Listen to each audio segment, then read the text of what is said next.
આ હૈલામૃત ગ્રંથનું આ સત્સંગમાં શું મહત્વ છે? આ ગ્રંથ વાંચવાથી આપણને શું લાભ થાય છે? શ્રી હરિલામૃતમાં એવા અનેક પ્રસંગ. જય સ્વામી સુનિલભાઈ, જય સ્વામિનારાયણ. આપનું આ કાર્યક્રમમાં હાર્દિક સ્વાગત છે. આજે આપણે એક ખૂબ જ દિવ્ય વિષય પર વાત કરવા જઈ રહ્યા છે, શ્રી હરિલામૃત ગ્રંથ. તો સુનિલભાઈ, શ્રી હરિલામૃત ગ્રંથ શું છે? શ્રી હરિલામૃત ગ્રંથ એ ભગવાન શ્રી સ્વામિનારાયણના દિવ્ય જીવન ચરિત્રોનું અમૂલ્ય સાહિત્ય છે. તેમાં ભગવાનના ઉપદેશો, વિચરણ અને તેમના હરિભક્તો પ્રત્યેનો પ્રેમ અને અસંખ્ય પ્રેરણાદાયક પ્રસંગોનું વર્ણન કરવામાં આવ્યું છે. તો આ હૈલામૃત ગ્રંથનું આ સત્સંગમાં શું મહત્વ છે? આ ગ્રંથ આપણને માત્ર ઇતિહાસ જ નથી જણાવતો, પરંતુ ભગવાન પ્રત્યેની ઓળખાણ, તેમના સ્વભાવને સમજવાની અને તેમના આદર્શોને જીવનમાં ઉતારવાની પ્રેરણા આપે છે. શ્રી હરિલામૃતનું વાંચન કરતા કરતા ભગવાન પ્રત્યેનો મહિમા અને નિષ્ઠા વધુ દ્રઢ બને છે. આ ગ્રંથ વાંચવાથી આપણને શું લાભ થાય છે? સૌથી મોટો લાભ એ છે કે આપણો ભગવાન સાથેનો સંબંધ વધુ ગાઢ બને છે.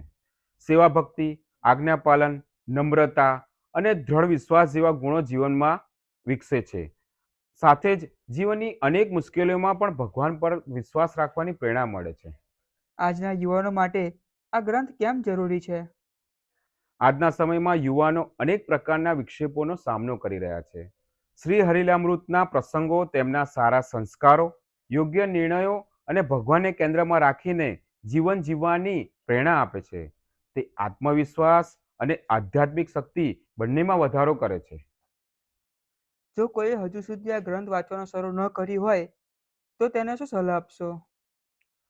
હું એટલું જ કહીશ કે દરરોજ માત્ર 10 થી 15 મિનિટ શ્રી હરિલામૃત વાંચવાનો નિયમ લો.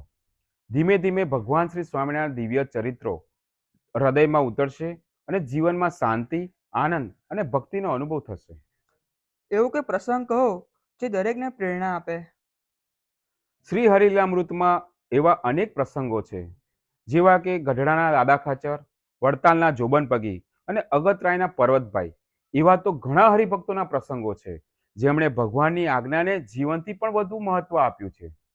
તેઓએ મુશ્કેલીઓ વચ્ચે પણ સત્સંગ છોડ્યો નહીં. તો સુનિલભાઈ, આ ગ્રંથ વાંચવાથી આપણા જીવનમાં શું બદલાવ આવી શકે છે? નિયમિત વાંચનથી ભગવાન પ્રત્યેનો મહિમા વધે છે, મનમાં શાંતિ આવે છે અને યોગ્ય નિર્ણયો લેવાની શક્તિ મળે છે. ધીમે ધીમે સ્વભાવમાં નમ્રતા, સેવા, આજ્ઞાપાલન અને ભક્તિના ગુણો વિકસે છે. અંતમાં દરેક યુવક માટે કોઈ સંદેશ? શ્રી હરિલામૃત ગ્રંથ માત્ર એક ગ્રંથ નથી, પરંતુ ભગવાન શ્રી સ્વામિનારાયણ સુધી પહોંચાડતો જીવંત માર્ગ છે. આપણે સૌ રોજ થોડો સમય હરિલામૃતના વાંચન માટે ફાળવીએ, તેના પ્રસંગોને જીવનમાં ઉતારીએ અને ભગવાનને રાજી કરીએ. સુનિલભાઈ, આ પ્રેરણાદાયી વચનો બદલ તમારો ખૂબ ખૂબ આભાર. જય સ્વામિનારાયણ. જય સ્વામિનારાયણ.